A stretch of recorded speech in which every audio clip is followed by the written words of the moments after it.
लखन अपने बीवी बच्चों के साथ एक पहाड़ी इलाके में रहता था। उसकी झोंपड़ी के सामने एक बड़ा सा पेड़ था जिस पर बैठकर एक बुलबुल गीत गाया करती थी।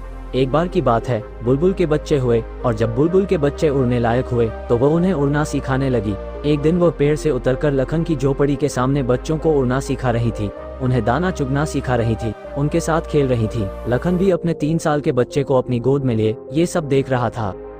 अचानक से वह बच्चा बार बार जिद करने लगा कि मुझे बुलबुल का बच्चा ला कर दो। लखन अपने बच्चे के मोह में पागल हो चुका था। वह अपने बच्चे के लिए सब कुछ करता था, बच्चा जो भी मांगता वो उसे ला कर देता था। लखन ने धीरे से अपने पैर में पहनी हुई चप्पल हाथ में ली और उसे जोर से एक बुलबुल के बच्चे पर फेंक दिया। बुलबुल का बच्चा वहीं जमीन पर गिर पड़ा। उसने बुलबुल के बच्चे को उठाकर अपने बच्चे को दे दिया, लेकिन उसका बच्चा उस बुलबुल के बच्चे के साथ करता भी क्या। वह बुलबुल का बच्चा ना तो बोल रहा था, न फुदक रहा था और न ही उड़ने का प्रयास कर रहा था। अपनी गर्दन को एक तरफ लटकाए बस पड़ा हुआ था। वह बच्चा उसके साथ करता भी क्या। थोड़ी देर उसने उसके पंख देखे, उसका रंग देखा, उसे हिलाया डुलाया, लेकिन वह बुलबुल का बच्चा तो अपनी गर्दन लटकाए निष्प्राण पड़ा हुआ था। उस बच्चे ने उसकी आंखों में अंगुली डाली, उसकी चोंच खोलनी चाही, उसे दबाया और फिर उसके पैर पकड़कर उसे आसमान की तरफ उछाल दिया। वो बुलबुल का बच्चा धड़ाम से जमीन पर आकर गिर पड़ा, क्योंकि वह तो पहले ही मर चुका था। लेकिन बच्चा तो बच्चा ही है। उसने उस बुलबुल के बच्चे को बुरी तरह छत विछत कर दिया, उसके सारे पंख नोच डाले, उसकी गर्दन मरोड़ दी। और लखन ये सब देख रहा है। वह ये सोचकर खुश है कि बच्चा खेल रहा है, लेकिन ये सब देखकर उसके अंदर जरा भी दर्द, जरा भी रहम नहीं आया। क्यों? क्योंकि मोह में इंसान इसी तरह अंधा हो जाता है, जड़ हो जाता है। मोह इंसान का बहुत बड़ा शत्रु है। यह उसे अंधा बना देता है, उसके अंदर निर्दयता और जड़ता लाता है और मनुष्य अपने इस अंधेपन का शिकार होकर इतने अधर्म इकट्ठा कर लेता है कि जब उसका हिसाब देना पड़ता है तो कहता है कि मैंने तो कुछ किया ही नहीं। यही अंधापन है और यही जड़ता है मोह की। जिस प्रकार महाभारत में धृतराष्ट्र अपने बड़े पुत्र दुर्योधन के मोह में इतना अंधा हो गया था कि उसे दुर्योधन के सभी बुरे कृत्य उसकी नादानी और बचपना प्रतीत होते थे, और मोह में इंसान के साथ अक्सर ऐसा ही होता है। अगले महीने बरसात का मौसम आया, लेकिन बुलबुल डर के मारे अगले कई दिनों तक उसकी झोपड़ी के सामने वाले पेड़ पर भी नहीं आई। लेकिन 1 महीने बाद जब उसके बच्चे बड़े हो गए, उड़कर दूर चले गए और वह अकेली रह गई, तो फिर वह आने लगी और फिर से गाने लगी। लखन और उसका बच्चा उसके गाने को बड़े ध्यान से सुनते और उसे व उसके बच्चों को देखने का प्रयास करते, मगर बुलबुल के बच्चे तो दूर जा चुके थे, वह अकेली थी। एक दिन अचानक बरसात शुरू हो गई और पूरी रात बरसात हुई। घर में कोई राशन नहीं था, इसीलिए अगली सुबह बरसात रुकते ही लखन राशन और खाने पीने का सामान लेने बाजार चला गया।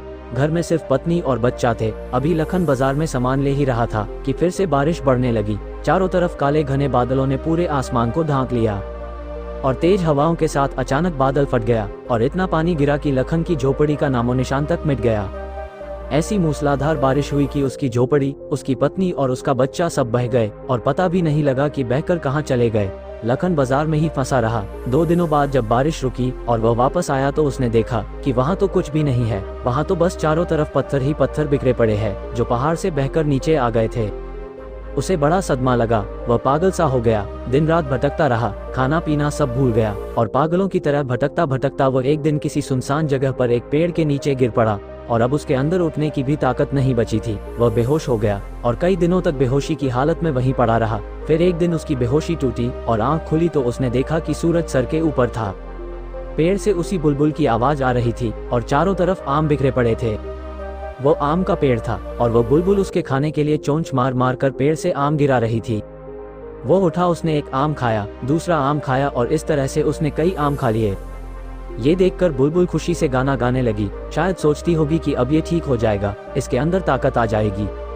तभी एक आम बुलबुल ने और गिराया और उसके सामने दूर आकर जमीन पर बैठ गई। उसने बुलबुल को ध्यान से देखा और वह अंदर से द्रवित हो गया, भावुक हो गया और जोर जोर से फूट फूट कर रोने लगा और खुद को कोसने लगा कि मैं कैसा आदमी हूँ। मैं अपने बच्चे के मोह में आकर इसके बच्चे को मारकर अपने बच्चे के लिए खिलौना बना दिया, लेकिन ये पक्षी फिर भी मेरी रक्षा कर रहा है, मुझे खाने के लिए आम तोड़ कर दे रहा है। उसे अपने कृत्य पर आत्मग्लानि होने लगी, खुद पर घृणा आने लगी। वह पश्चाताप और आत्मग्लानि से भरकर जोर जोर से रोने लगा, लेकिन वह बुलबुल मानो उससे कह रही हो कि कोई बात नहीं। वह उसके सिर के ऊपर मंडराने लगी, शायद उसको चुप कराना चाह रही हो और जोर जोर से कह रही हो कि कोई बात नहीं, जो हो गया उसे भूल जाओ। कुदरत ने तो हमें देना सिखाया है, एक दूसरे की मदद के लिए बनाया है, लेकिन हम ही एक दूसरे की मदद नहीं करेंगे तो कौन करेगा।